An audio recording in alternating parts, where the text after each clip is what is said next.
I'm reading a little bit into the Bo fearless comments.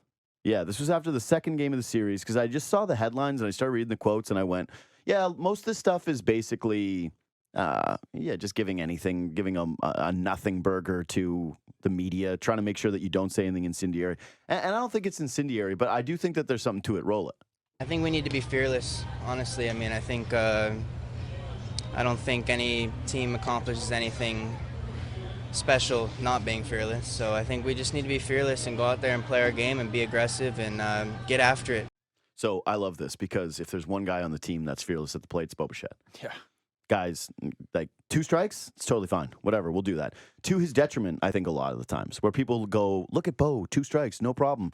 And then you look at the actual numbers and it says, yeah, actually, it's probably not good getting 2 strikes. But, he's a fearless player. He's basically had the same demeanor his entire Blue Jays career. This is someone who, think about how often you get a Bo quote. Mm-hmm. Not very frequent for a guy that's one of the most prominent figures in all of Toronto sports. Yeah. A guy who's the son of a major leaguer who clearly has a ton of confidence, not someone that will go out and create a headline, not someone where, I think most people would say, what does Bo sound like? That's true, actually. Right? And he's the face of the Toronto Blue Jays, unquestionably now. He came back and you go, oh, yeah, immediately. Daddy's home. Yeah, It's completely different, the energy around the Blue Jays, the second Bo Bichette plays. It was incredible, too, that he was off, that he was injured. Mm-hmm. And, this is when we go about the rest versus rust thing. I'm not a huge believer in the ring rust stuff. I think, if you've been on, look at Hyun-Jin Ryu. Mm-hmm. He was off for God knows how long. Worked his way back. Baseball's a little different. You get a little practice run down in the minors, but Bo has been incredible immediately. And so, whatever. Sports, art, I'm going to make my own interpretation here. I think that Bo is looking around the locker room right now, and he might see some tight butts. He's probably seen some tight butts with the offense when he was gone. He came back, and those dudes were struggling at the dish. They just DFA'd the dude that was supposed to replace him, which... Quick side tangent on that. Just a quick side tangent because we're here on Paul DeJong. Absolute unequivocal failure, right? He was a nightmare at the dish. He did nothing for this team. He played some all right defense, I guess. I don't remember him making any overly spectacular plays, but he wasn't a screw up there. He was kind of as advertised, but a little weak with the bat. But from if you weren't going to add a bat, and I know Davis Schneider came in and has provided this team with a bit of a lift at times in the Red Sox series and then in Game 2 against Cincinnati, if you weren't going to add another bat and Bo was going to be out and you knew the offense was really, really going to struggle, adding a guy like DeJong who was an empty calories guy, well, not even empty calories, 0 calories guy, it only added to that. It made a weak lineup feel weaker, and so that, to me, makes it even worse than it actually was with his numbers. That said, you do have to give the front office a little bit of credit for DFAing him instead of just doing what could have been easier, which is, hey, we're going to keep this guy on the bench. He's a vet. And in case something else happens, blah, blah, blah, blah, blah, we're going to actually just throw Davis Schneider back down to the minors. Mm-hmm. They ate $1 million where they just, and I know people go, what's $1 million? It's $1 million. I would take it. I'd like the $1 million. I think a lot of us would like to even share the $1 million. Like a lot of us, we could make that go around just fine. Split it 4 ways here. So the fact that they convinced them to go, hey, don't worry about this. We're going to just DFA this dude. Peace out, $1 million of Paul DeJong. Mm-hmm. That usually is a pretty good sign of being a big boy club. I do, again, the signing, or the trade, disaster, who knows what they even gave up for him, but disaster, all things surrounding Paul DeJong. Guy stunk, couldn't get a hit, nightmare timing for a player like that when the offense was in the doldrums, but big boy stuff, clearing out a guy and saying, you know what? We don't care about the $1 million. We don't care about the optics of this. We're just admitting defeat on it. We're keeping Davis Schneider here, and guess what? You got to win. You got to win on Saturday because of that. There's no way Paul DeJong does that. He doesn't come up with that big home run that Davis Schneider has that puts the Blue Jays out in front. They got to win because of it. Anyways, back to Bo before we get to John. Clearly the face of the franchise. Clearly the thing the team needed right now, especially I think that he does provide a little bit of Vlad cover. Like the Vlad story is now becoming a national one, right? Yeah. I don't know if you guys read Mike Petrollo's piece on Vlad. Yep. It's like 11 reasons why he might stink. Mm-hmm. Well, really, it was 11 theories about why he's struggling at the plate. Yeah. But you read every single one of them, and I'm just like nodding, going like, yep, no, yeah, hey, that's bad. This I think the last one was all the above, too. Yeah, exactly, which is the case, right? This is, I always think, and what have I been saying all year about Vladdy, it's never one thing, right? It's usually a bunch of different things. Unless the thing is an injury, it's rarely one thing. It's usually a confluence of events that have caused something, which is why it's like, I actually really enjoyed a piece like that. But Bo comes back, he provides a little bit of cover for Vladdy, and he just immediately starts tearing the cover off the baseball and reminds everybody, oh, good, yes, this guy back. This is the best offensive player on the team. They need him to get red hot down the playoff stretch. But I think that he came in, they win that game, he's hitting right away, and he has the authority. And as sort of a leader, this is a bit of a leadership moment for him. He steps up and says that they need to be fearless at the plate. That what does that make me think of? A couple things. One, these guys and runners in scoring position, looking at them thinking, man, you guys have been tight all year. Stop it. Yep. Relax. We need you to not be scared out there when the game's on the line. We need you to be like me, where you fall down 2 strikes. Who cares? Keep battling. Keep pushing. 2, again, this is just my interpretation. This is the way that I want to hear it. 2, I think he's probably looking around, seeing the standings. Mariners are right there, getting hot. Julio Rodriguez is the greatest player who ever laced the, he's like Shohei Ohtani's old news. It's all about J-Rod Move now. over Shohei. Shohei, who cares? Who cares about you even?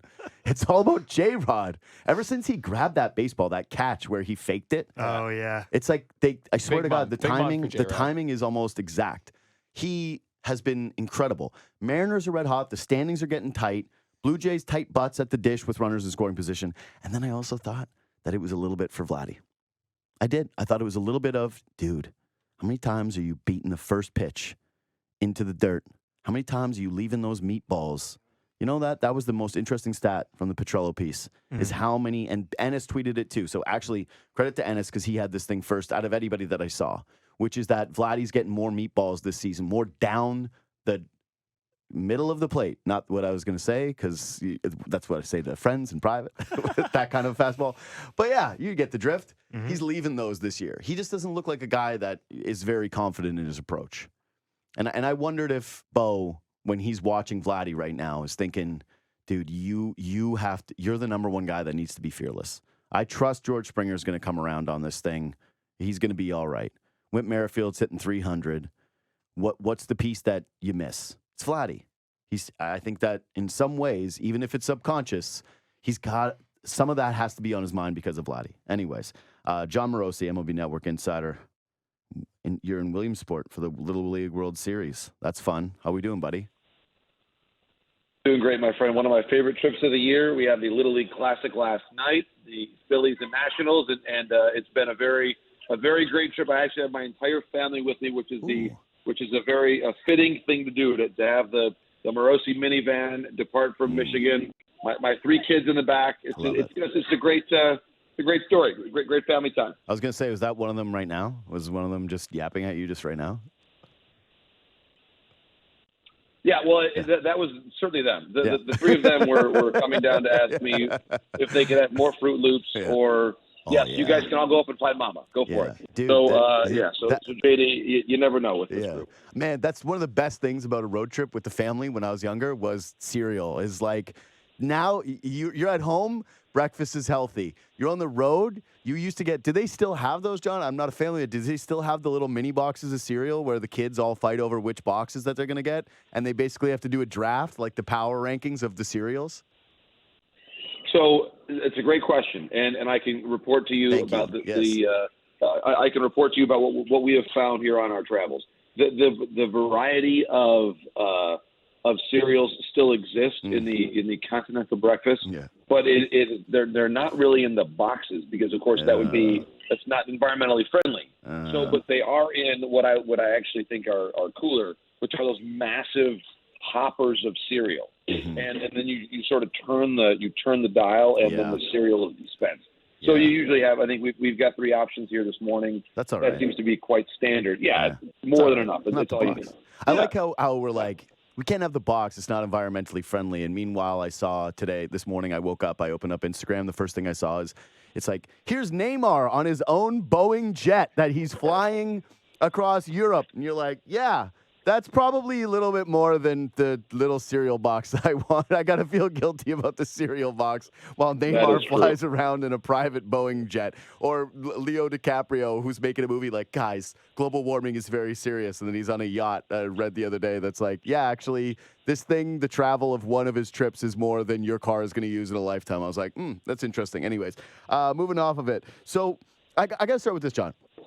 What are people around baseball saying about Vladdy right now? Because like I said, it feels like there's a bit of a tipping point where this is becoming a conversation that's bigger than just here in Toronto. No, I think it is a massive conversation. And I heard what you mentioned about the very excellent and detailed piece that Mike Petriello wrote at MLB.com about this exact topic. I mean, it's a story. And I think it's a story because we just saw a couple years back a great MVP discussion between him and Shohei, and obviously we're not there right now, and also the conversation about what his market value is, and that's another very rich topic because for a while it looked as though he was going to be paid like one of the greats, and now the numbers just simply don't say that he should be. We've talked about this before, how he's effectively an average player at first base in the major leagues right now, and when you look at it and consider his peers at the position, that's basically where he's at. And in fact, he's even tipped below average. You look at right now at Fangraphs, he ranks 20th in WAR among first basemen in Major League Baseball, behind Ty France, behind Alec Boehm, who's now playing third base back predominantly. He's behind Carlos Santana, who was just traded at the deadline. He's behind Spencer Torkelson. He's behind a lot of guys. And I just think that there's a lot of reasons for it. And Mike's piece mentioned them. I think to your point, he's getting balls in the strike zone that he's not doing damage on, and that's really as simple as it is. I mean, there's not a very like esoteric explanation here. He's not doing damage on pitches that he should be doing damage on, and the result is a fairly average offensive output and nowhere close to being the franchise type first baseman that he's been in the past and the one that he expects to be paid like, because the numbers just simply do not compute to a contract like that. Well, that's just it. If you would have told me a couple of years ago, hey, Vladdy's got to get in on a $300+ million contract, everyone would have said, yeah, that's a lock. That's 100% going to happen for this guy, whether it's in Toronto, whether it's somebody else. And now, yeah, it seems nuts to think about him as a $300 million guy. And I wonder if, again, we're in the middle of a season. The Jays are in the middle of a playoff chase. And, yeah, they're neck and neck with the Mariners in the wild card. And now I guess Houston's in there too. But how do you think, like, if there's any indication for you as to how this is kind of going to go this offseason? Because the one thing with the Blue Jays has always been, at least from the fan perception standpoint, and even to a degree, media members and insiders, the consensus was always kind of like, hey, it's going to be really hard for the Jays to get Bo and Vladdy under contract, but one of them certainly they will end up doing. And Bo has his guaranteed money. He doesn't seem like a guy who's afraid to bet on himself. And all of a sudden you have the situation with Vladdy where now you're going to have to, potentially let him go into another year without a contract extension? Do you think that it's likely that, let's put it this way, as of right now, do you think it's likely that both of those guys enter their final years without contract extensions? Likely might be a little strong for me in terms of saying that, because I do think that there's at least a reasonable chance that Bo could get done as a multi-year deal, just because, to your point, they were able to agree on a 2-year deal that I think was very productive and mutually beneficial to both sides. Bo is also, in my judgment, you see his path a bit more. And you also honestly have seen in the last couple weeks what this team is without him. And it's just not the same group. And I think they could, if you look at their group, and if you were to ask yourself if they had to be without Vladdy for a couple of weeks, how different would they be relative to how they are without Bo? There's really no comparison right now. None. And I think the one thing I would say, and this is going to be fascinating, this offseason, and as a little bit of a preview, number one, I would not see any scenario in which you could say that and make your team better. I think with respect to Vladdy, I realize he's coming off a down year, but let's just say, for the sake of argument, you know that it's likely that a major first baseman is going to be out there on the trade market in Pete Alonso. So you know that there are going to be teams that are active in that space already. Mm-hmm. And so I think it's logical to say, hey, listen, here's someone who has played at this level before, had a down year, but what can we do for him? What would you see for him out there? And I think that there's a way to almost piggyback off of the Alonso market and let Alonso gauge things. And then Alonso is only has 1 year left before free agency. Vladdy has 2. Mm-hmm. So you can kind of price them off each other a little bit, and then I think make that decision based on what kind of offers come in. And I think for me, it's entirely possible that Vladdy would bring back, because it's an additional year of control, offers that are somewhat comparable to what you're talking about for Alonso. Mm-hmm. And also there might be some teams like, for example, the Phillies, who you would say are probably less likely to be trade partners for the Mets. But if the Phillies are comfortable with Harper playing the outfield again next year, mm-hmm. Depending on how the rest of their club plays out, would the Phillies want to take Vladdy and have that? I do think that's one team that I could see. Dave Dombrowski's always liked having stars. I think Vladdy, in the right circumstance, what would that ballpark be for him? I think that'd be a really intriguing option, I think, for both parties there, and maybe see if there's some young talent that the Jays could bring in and maybe look at the future that way. I was talking to Ennis about this last week, the last show, when we did, hey, what happens if you trade Vladdy scenarios, right? Or should you even entertain the idea of trading Vladdy? Clearly, they have to talk to other teams, right? They have to gauge what's out there. I think it's irresponsible in general to just say, hey, all players are off the table, don't even call us about somebody. But no, I think that you'd even field offers on Vladdy, like the kind of scenario that you're outlining. My only fear is this. If I was a Jays fan, this is the exact kind of trade I would want, where you go, hey, there was a guy who was an MVP candidate who's 24 years old, who's got really good hard hit rate, and who has this incredible pedigree. And, yeah, we can't really put exactly what it is that's happening to this guy, but we feel like if there's one or two things that might change, all of a sudden you could have an MVP candidate on your hands. And I'm like, yeah, do that trade. And now it's being flipped, and you say, well, no, you're the ones who would be shipping the player out. And as frustrating as this season's been for Vladdy, and also I think the strongest case for the Jays would be, how else do you make your team better, and how could you round out a group that, is going to lose their third baseman, lose a bunch of guys in free agency, like Whit Merrifield's going to be gone, doesn't have a bunch of burgeoning players in the minor leagues, right? They've really got a lot of work to do with the position players. Vladdy could really end up helping that. But, boy, it just the risk of a move like that, I would have to assume that, Vladdy's value would still be high. This would basically, what I'm getting to is, if they would entertain something like that, are we kind of dismissing the idea that you're, quote, selling low on a player, as in you wouldn't really get that great of a return for him if he was shopped this offseason? Here's what I would say to that, is that the upside value of keeping him is that there has to be a reasonable chance that he bounces back. Like, he didn't forget how to hit. Yeah. Okay. So I think to answer your question, the only way you trade him is if you've got a really great offer. That's the only way that you would do it.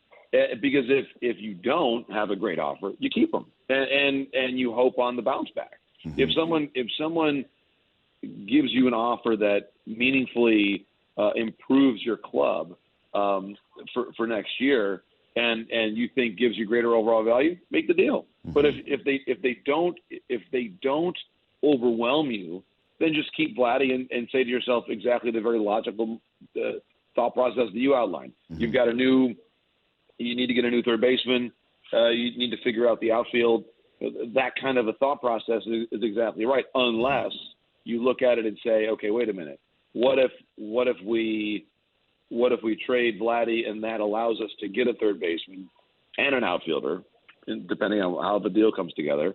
And if trading him satisfies two needs, and then you look to first base and find somebody that you believe can approximate his value, then go for that. I mean, that's the irony here is that at that position, you are like if you look at the overall production that Vladdy has had, at least based on wins above replacement, he's not that far away from what Josh Bell is doing. Josh Bell's a free agent. Yeah. So if you need what Vladdy has done for you this year, okay, well then if you can trade Vladdy and get yourself a starting third baseman and a potential outfielder, do that. 100%. Sign Josh Bell or sign Carlos Santana, and then they'll basically do what Vladdy's doing this year. No question. Again, Vladdy's 121st out of 140 qualified players in Fangraphs WAR. Like it's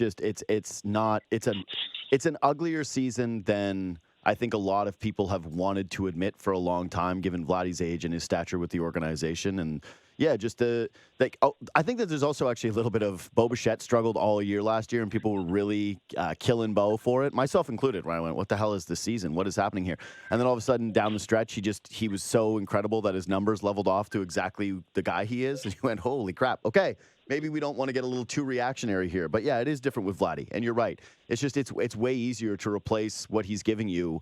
And I wanted to get to that essentially with you, which is dispelling the myth that, hey, the Blue Jays would be trading low. Obviously, if they traded him after his MVP season, they would be getting more than what they would be getting now. But yes, I think there's a bit of a misnomer amongst the fans right now where they're going, well, you can't trade Vladdy because you get nothing back. We're saying here that the only scenario that he's getting traded is if you're getting something of significant back. Okay, so do you think this does materially affect Bo Bichette? Like the way the front office handles him this offseason, going, okay, well, Vladdy, we don't know. It's a mystery. Maybe he's being shopped. Maybe he's not. Maybe we're just letting those 2 years run down and see what happens. We'll risk it. We'll bet on ourselves or we'll bet on him. But do you think that even after an offseason, like Bo's getting paid now for the next couple of years, he's making $11 million next season. He's making 16 the following. Do you think that, it was pretty quiet with his negotiation in general? It just kind of hit. It was like, hey, they're going to go to arbitration. No, they're not, because they don't want to upset the player. What do you think that looks like this offseason between Bo Bichette and the Blue Jays? And I guess I would say this, that the fact that he's got a multi-year deal that takes him all the way through the ARB years makes it a little bit less urgent to negotiate that deal on top of this deal. And by that I mean you've already had the conversation about multi-year deals. I'm sure in the course of talking last offseason, they got to know what Bo's price point would be theoretically for a longer term deal, and so they know that. And as of February of this year, they weren't able to make a 7 or an 8 year deal work. He's got the guaranteed money. He seems, to your point, to be comfortable betting on himself. Mm-hmm. At that point, so I guess what I would say is, if you're Bo, where is your incentive to do that deal? Mm-hmm. And it would appear to me that it's relatively low. You've got a contract for 2 more years. You got guaranteed money coming in. Why do that? Mm-hmm. And I think that Bo looks at the market. I mean, obviously, it's from a professional baseball family. He gets it. He probably looks around and says, "Wait a minute. If I get to be a free agent in 2 more years, what options will there be for me? How interesting will that marketplace be?"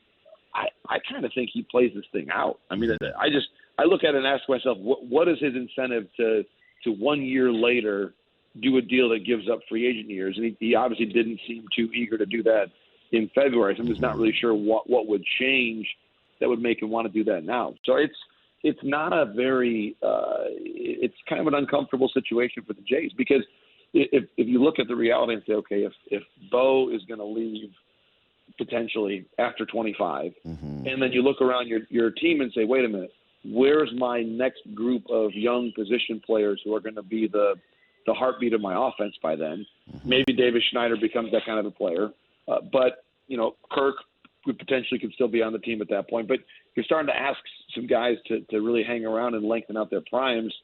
I don't know. I mean, they've got some tough decisions to make, and that's where they're trying to thread the needle here by extending this window to win. And it's not going to be a very easy conversation, JD, this offseason. No, and you're bang on. And that's – I think the incentive for Bo, or the scenario that I'm trying to outline here to a degree, is what changes for you is that the Jays don't have another bullet in the gun with Vladdy anymore. There's no other way to appease the winning window and the fan base with Vladimir Guerrero Jr. Like, if they announced that contract this offseason, unless it was some kind of an insane bargain that Vladdy was just going to say, you know what, I'm not paying myself. And then people would be even afraid of it too, because they would be going, wait, why is this guy willing to sign this terrible contract with 2 more years left before he can? Yeah.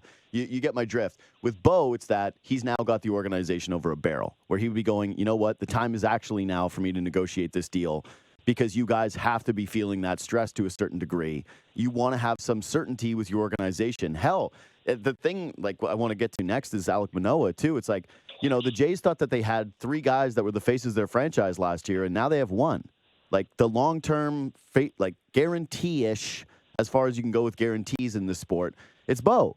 And so that would be my incentive if I'm him, is I'm at least going to the table and offering something outlandish and saying, if you want me to sign a long-term deal, this is the number. It's crazy. You probably won't consider it, but maybe given all those circumstances, the organization goes, you know what, this is crazy, but yeah, we can't live in a reality where, Vlad is the guy or Manoah doesn't bounce back. Anyway, last thing. What's your read on the Manoah situation? Because apparently there's a plan. This was reported by Ben Nicholson-Smith about, hey, he's still in Toronto. They want him to start in AAA, but he's not there yet. They don't know exactly what's going on. I guess this is sort of a two-parter. What do you make of just that situation in general, where they're not just sending him down and letting him pitch immediately? And do you have any insight into, how Manoah has been dealing with this demotion, especially after the Florida Complex League stuff? It is now getting to be a bit of a concerning situation. I mean, for me, I would say this. It's now been 11 days since we last saw him on the mound in Cleveland. And so if you're trying to work your way back to the major leagues, my thought would be that he should be on a mound somewhere that we're seeing him pitch, and he's working on the things that the Jays know that he needs to work on. And clearly, from at least a public perspective, that's not happening. So I'm a little bit concerned about that, I suppose, is the word I would use, just because I'm not sure what the plan is, and also to what extent he's still a strong option to make a start for them. If, let's say, and hope it doesn't happen, somebody has a strained elbow at some point in time in the Jays rotation in the next month, is he the guy that gets the ball? If he's not pitching, we don't know. I mean, how stretched out he is. I mean, the one thing the Jays have been to this point in time this season is incredibly blessed with good health in the starting rotation area. Yeah.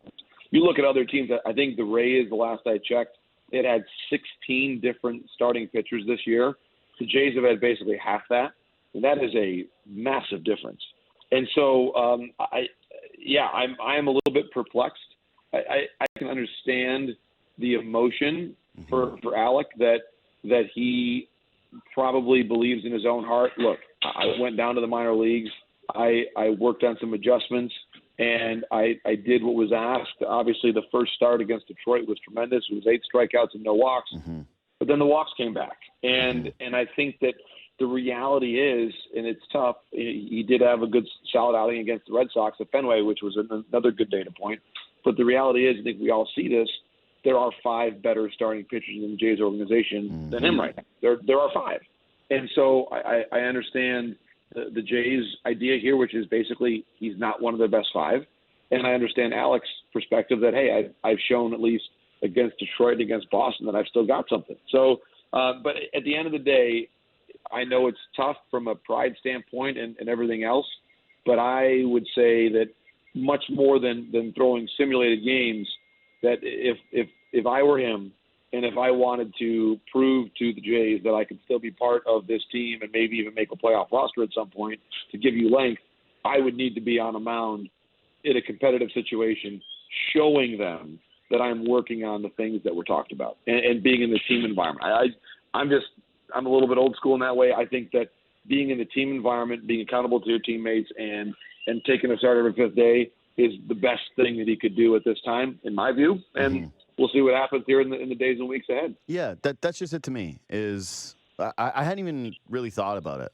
Like until I saw the piece kind of pop up on Sportsnet.ca and was like, yeah, Manoah's still in Toronto. And I went, huh? He's been off the team. Like you said, it's 11 days. And I just went, and I'm not trying to, I know that people always get mad, media members are like, well, find something else to talk about. And I'm like, I've always felt like this story this year has even been a little underrated, understated, given, yeah, Manoah is a hyper-competitive guy who absolutely believes in himself and who loves to compete, loves the game. And you send him down to Florida Complex League. He says, all right, I'm doing everything that you want. It's at a personal sacrifice to him.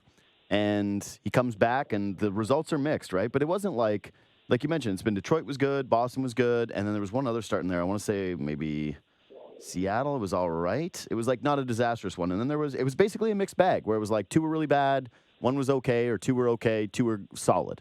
And if I'm him, I'm like, damn, you're really going to do this to me again? Or there's at least potential for him to be pretty upset about this entire situation, not getting that opportunity. And yeah, I think it's going to be very, very interesting to see how this plays out over, the course of this last little stretch run and then the postseason. And then, the offseason, of course, too. John, enjoy the time with your family. Thanks so much for spending some time with me today. And, go hit. You still, is it? It's brunch time or breakfast time. Like, crush those amazing cereals. Treat yourself. Yes, I think that's the plan. I'm going to help myself to the cereal bar as the kids already have, and we'll look forward to our next conversation, JD. Beauty. Thanks so much. See you, man. Thanks. John Morosi.